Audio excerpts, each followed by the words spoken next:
Good afternoon, and thank you everyone who's involved in developing this and inviting me and everyone for coming today. First of all, I want to make absolutely clear right from the start that you will be as ignorant of the vectors of the Black Death at the end of this talk as you are right now. I have no answer to the question, what are the vectors to the Black Death? What I want to tell you is how much we don't know, is that we have grossly underestimated what are the real questions that we need to be asking about the largest human pandemic in human history. So that's the seriousness of this vast level of ignorance that we have, is that we don't know. Okay, as Nuket said, I was the editor of a volume of essays that was just published in November. It was published open access. All of you who have your computers open right now can download it this instant if you want to look at it while I'm talking. Pandemic Disease in the Medieval World, Rethinking the Black Death. As Nuket said, we had historians, we had anthropologists, microbiologists, one of whom has expertise in emergency biological response, bioterrorism, if you want to call it that. And what we did over the course of just over a year in the editing work was create a way to talk about how historians can absorb some of the scientific work that's been done. And the scientific work that's been done, as I'll give you a short summary of it here, has been astounding, particularly in terms of the genetics of Yersinia pestis, the causative organism of plague, and in terms of putting an evolutionary framework into the story of this particular pathogen and the disease that it has incidentally caused in humans. We had, I myself am trained as a specialist in medieval European history. Nuket was also a contributor, so we had coverage of the Ottoman Empire. We had a specialist in Chinese history, someone working on Egypt. So all of these areas that were part of the second pandemic phenomenon. And as I'll explain more when I get to the genetics, what the genetics has allowed us to do is to piece all of the phenomenon of plague in pre-modern Eurasia into one map, into one picture. There's still holes on the map in terms of actually piecing together the how the plague manifested itself in these areas. But we know that there is a unified map now. So we have a complete map of Eurasia. That map also takes us into Africa, as I will show. We have a broadened zoology, or at least we think we do. We think we have some better idea of the different species that served as host to Yersinia pestis as it's moving across this vast landscape. So marmots, gerbils, hyenas, storks, camels, a variety of different animals that we need to talk about. Also importantly, we have an expanded chronology. We usually are told, and students, at least here in this country, are taught the Black Death already in junior high school. So all of us have an idea in our heads of what we think the Black Death is. We usually think about it as a European phenomenon, and we think that it happens just in the 14th century. It is a pandemic, and so from the beginning of the pandemic to essentially when it dies out, if it dies out, that's what we've been looking at, is the whole long, wide span of this. And that long, wide span, again, the genetics is driving these answers for us, starts in the 13th century. So a whole century earlier than we thought we needed to talk, goes up at least until the 19th century, and there's ways in which we could argue it's still going on today. We've also found ways to create some kind of dialogue across the different disciplines. Quick answer, it needs patience, it needs more patience, and then it needs a lot of basic explanation of what the different disciplines are trying to do. But we did it, and we're all still talking to each other at this point. So the one thing we didn't do And this was the huge thing we didn't do, and I think there's many years of work to do this, is to explain how plague moved across the vast physical expanse that we're talking about. There are no jet planes in the 13th or 14th century, or at least none that I have discovered. There's no railroads. This is all foot traffic, if you will. Whether it's human foot traffic or mouse foot traffic or whose, we don't know yet. Because we have a broadened chronology, we actually have 130 years to chart the transmission of this organism across this space. But that's still a lot of space to cover. We're talking thousands and thousands and thousands of miles that Yersinia pestis is moving in this period. Okay, again, I'm going to be going very quickly through this just because we're short on time. I'm assuming everybody has a basic understanding of the transmission cycles of plague. Plague is not a human disease.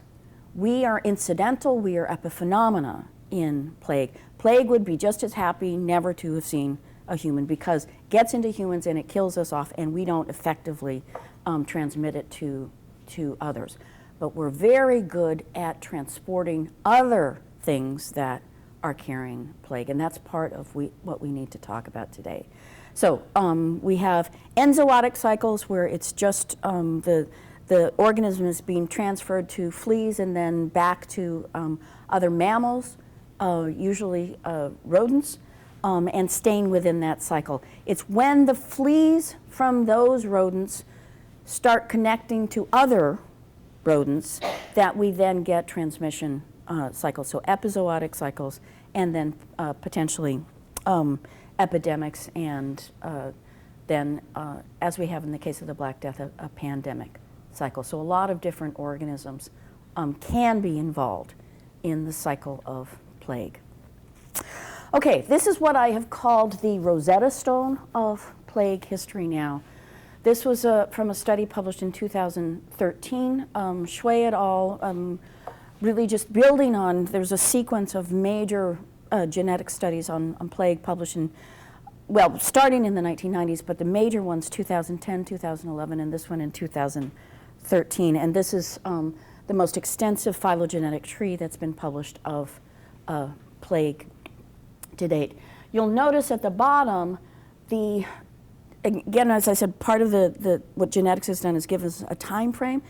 The estimated total evolutionary time of Yersinia pestis is, and this is an estimate, 3,335 years. That's a computer model that is spitting out that number. It has no historical foundation. But we can say between 3,000 to 4,000 years is about how old Yersinia pestis is as a disease. All of that is within what is normally considered human history, i.e. the period of history that historians usually talk about. So we're talking the ancient societies in India, in Egypt, and elsewhere is the period in which this organism emerged. And then everything else is the evolutionary history of it. And this is the killer study. This is from another study that was published in 2011. In London, there is a Black Death cemetery. It's excellently dated from documentary materials. It was the cemetery was opened in 1348, right before the plague arrived. It closed in 1350 when they saw that the worst of the mortality was over, and it has never been used since. So we know exactly when those bodies were buried. Out of those bodies, in 2011, geneticists were able to sequence the entire genome of Yersinia pestis. So we have the genome of the 14th century plague, which allows us then to put it on this phylogenetic tree and say exactly, this is where, out of all the variety that we see in Yersinia pestis today, this is where the Black Death genome fits. And as you can see, it fits at this point where suddenly the tree is going crazy. That is what's called a polytomy. It's the Big Bang. And if you'll notice, I'm just going to show over here, those maroon triangles, that's the Black Death genome. that was resequenced. You'll notice that those come right after this big split into the 4 different branches of the tree. So the Black Death genome happens right after something is pushing Yersinia pestis into all of these different situations. That's the best that we can call it right now. The argument that's come out of my volume is that that situation is in fact new ecological settings and likely new animal hosts that are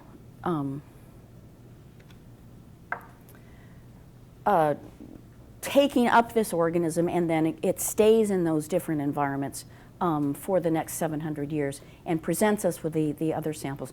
All those other, the circles and triangles and stars and so forth, those are whole genome sequences of Yersinia pestis samples that were taken in the modern period. So 20th century and 21st century samples compared to the 700-year-old sample that's right there in the middle. Okay, the 2 other things I want you to draw away from this. I could spend 3 hours just talking about this, this one slide, but 2 other things. The branch that's labeled branch 1, so the busiest part of the tree in the upper left there, that's branch 1. The pink triangles are the cause of the 3rd pandemic, the most recent pandemic in the 19th and early 20th century. But if you look towards the middle of the slide, where I have circled the one ant, and then you trace that back down the tree, you'll see that that's the next most recent strain of the disease after the Black Death form. That's solely found in sub-Saharan Africa. The one living strain that is most closely related to the Black Death organism is in sub-Saharan Africa. So that's part of what we need to explain. This other one, there's also another strain, only one sample of which has been ever found, so we can't say much about it at all, but that's the Angola strain, which may be from Angola, maybe not, but is a very, very old strain. Okay, so what genetics has told us is that Yersinia pestis has an evolutionary history, and that evolutionary history originated in the highlands of the Qinghai Tibet Plateau in what is modern-day China. Now, this is a slide. We don't yet have a map, so nobody has yet attempted to draw what is our new understanding of this.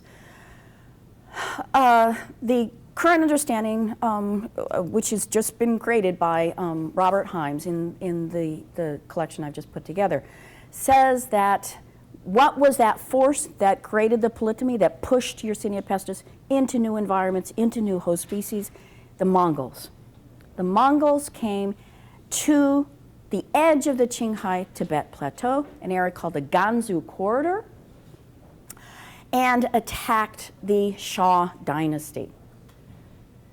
And this was the earliest phase of the Mongol conquest, attacking the Shah dynasty. So that's the edge of the Tibet Plateau, and they're attacking right there.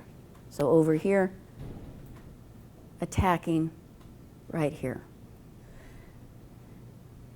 And within a dozen years after that attack is completed, we see epidemics in China, which is the next place the Mongols go after they have taken over the Shah dynasty. The Mongols go other places as well, but we don't have to blame it directly on those initial attacks. So that's just another map showing where the Shah dynasty is and where this edge of the area where plague likely developed in the Qinghai Tibet Plateau. That we can think of the Mongols as catalysts for moving plague around.